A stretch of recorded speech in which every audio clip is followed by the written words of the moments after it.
In the name of the one true God, the cosmic benefactor, who is kind, dear mankind, have regard for your sustaining Lord. The convulsions at the 0 hour is a matter most severe. On that day, should you witness it, every nursing mother will forget her young suckling. Every carrying woman shall abandon her load. People will seem in a stupor to you, but they will not be drunk. Rather, it is God's retribution that shall be immense. Some people dispute about God without knowledge, following every rebellious devil. There is a decree regarding the devil that whoever partners up with him, he will mislead him and bring him to the torment of hell. Dear people, if you doubt the resurrection, then consider this to illustrate to you our ability. We brought you about from dust, then from a drop, then from a clinging clot, and then from a lump, formed and unformed. We settle in the wombs whom we will for a preordained term, then we bring you out as infants until you reach your full strength. Some of you may pass away, while others are returned to the feeblest old age, so they know nothing after knowing much. You see the earth barren, but when we send down rain upon it, it stirs, swells, and produces various amazing species. This is because God is reality, and because he revives the lifeless, and because he controls everything. The 0 hour is inevitable, without any doubt.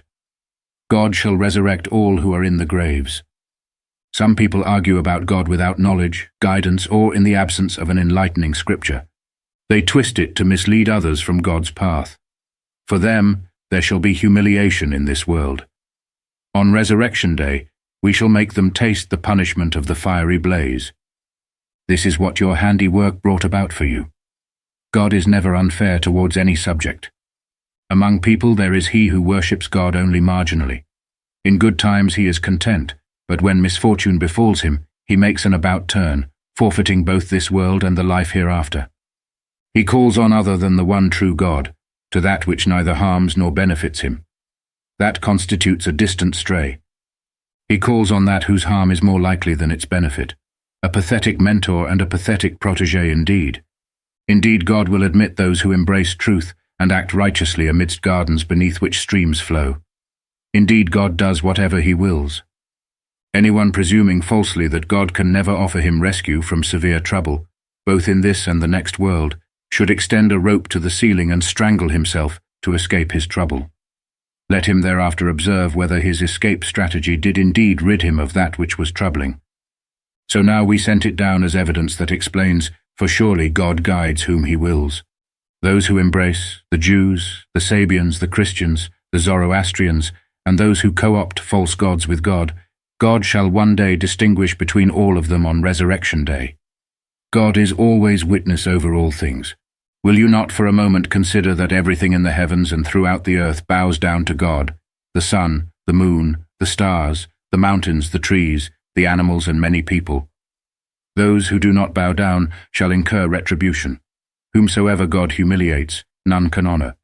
Do know that God does as he pleases. The basis of the dispute between these two rival parties is the standing of their divine Lord and Sustainer.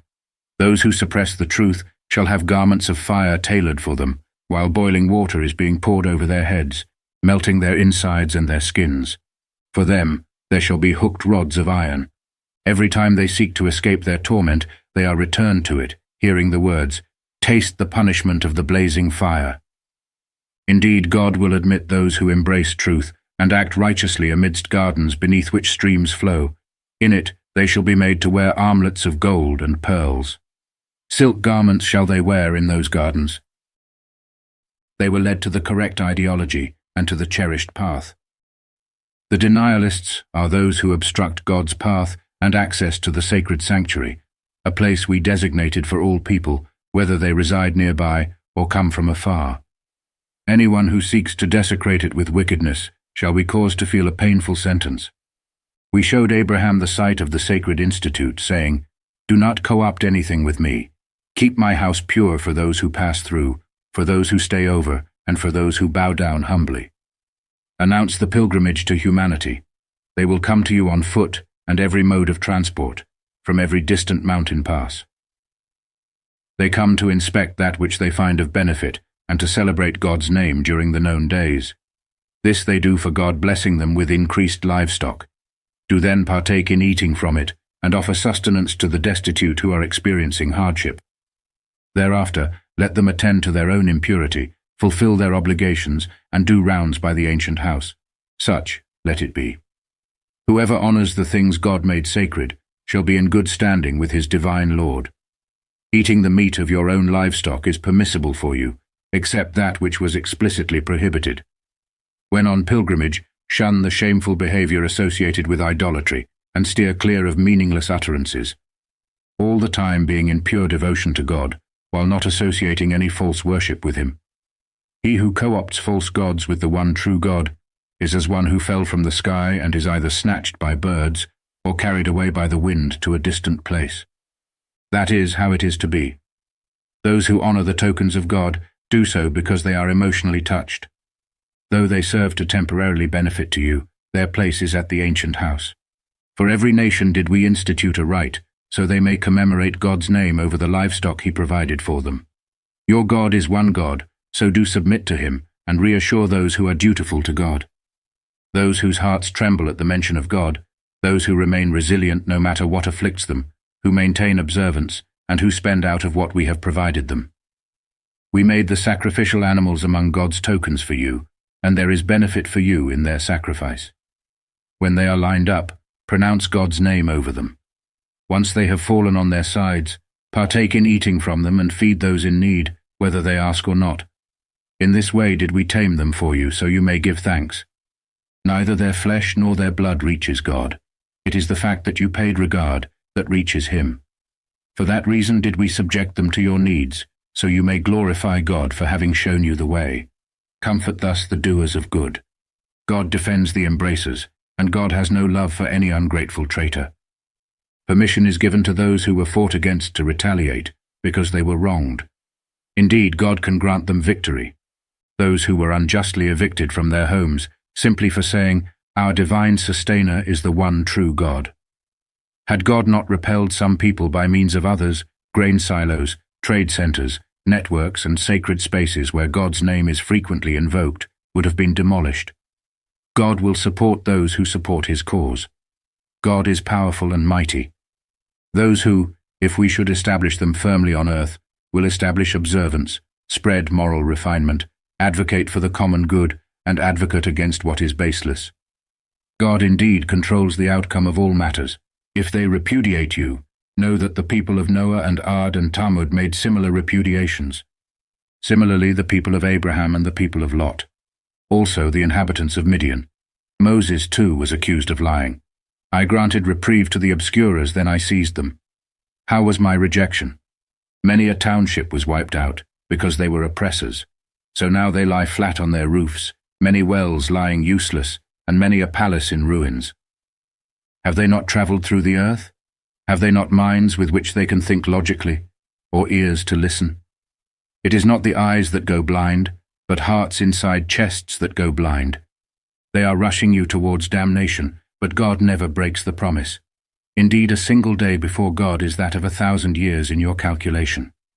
How many unjust societies did I reprieve before seizing them? To me is the ultimate return. Say, "Dear people, I am only a clear warner to you. Those who embrace truth and act righteously, for them there shall be deliverance and some excellent pickings. Those who challenge our directives with the intention of disputing shall join the company of the fiery hell. Whenever we sent forth a messenger or prophet before you with an intended message, the devil would subvert his intended message based on his own desires. But God reissues whatever part of the message the devil may have corrupted, thereby re-establishing his evidence. God rules with full knowledge. The devil's suggestions are but a trial for those with diseased and hardened hearts. Indeed, those caught in wickedness are well separated from the real message. Those endowed with knowledge recognize the truth as being from your Lord.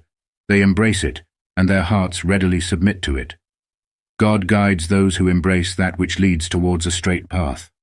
But the obscurers will remain in doubt until the 0 hour suddenly overtakes them, or the punishment of a barren day befalls them. To God shall belong all sovereignty on that day. He will judge between them. Those who embrace truth and act righteously shall be in fine gardens.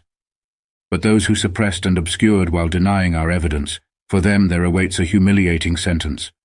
Those who went into exile for God's cause and were then killed or died, God will provide for them a good provision.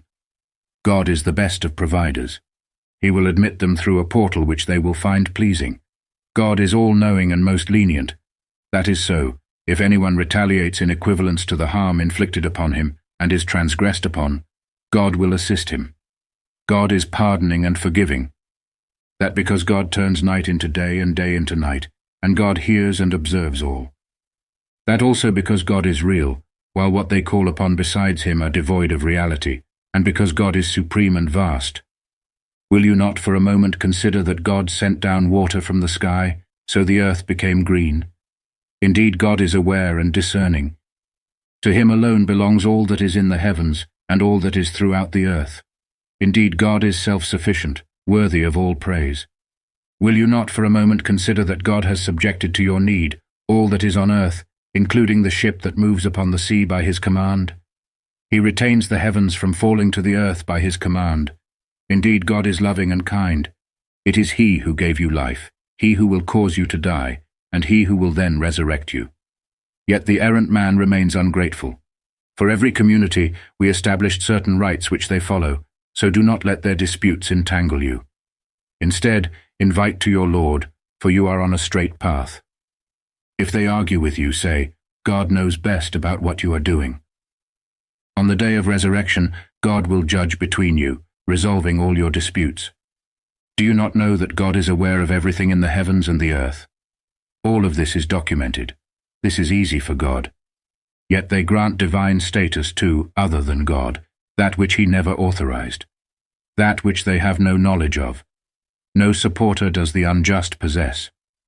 When our evidence, which explains things, are conveyed to them, you can recognize disdain on the faces of the obscurers.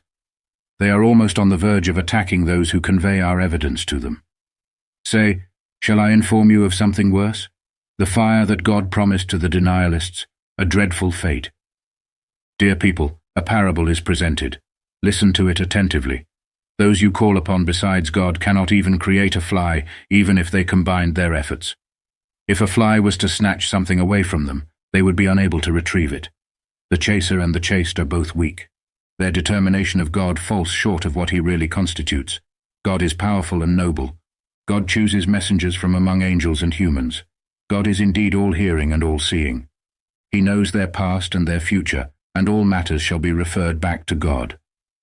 Heed this, you who embrace this scripture. Be humble and submit yourselves. Adore your Lord and maintain good behavior in the hope of attaining salvation. Conduct then for God's sake tireless effort, deserving of him. He chose you. No unnecessary hardship did he place in your creed. It is the same creed of your father Abraham. In those olden days he named you submitters. To this then should the present messenger bear testimony to you all, so that you will be able to bear such testimony to all of humanity. Establish observance to the creed, and promote moral refinement, while holding on to God as your common patron, an immaculate patron and supporter.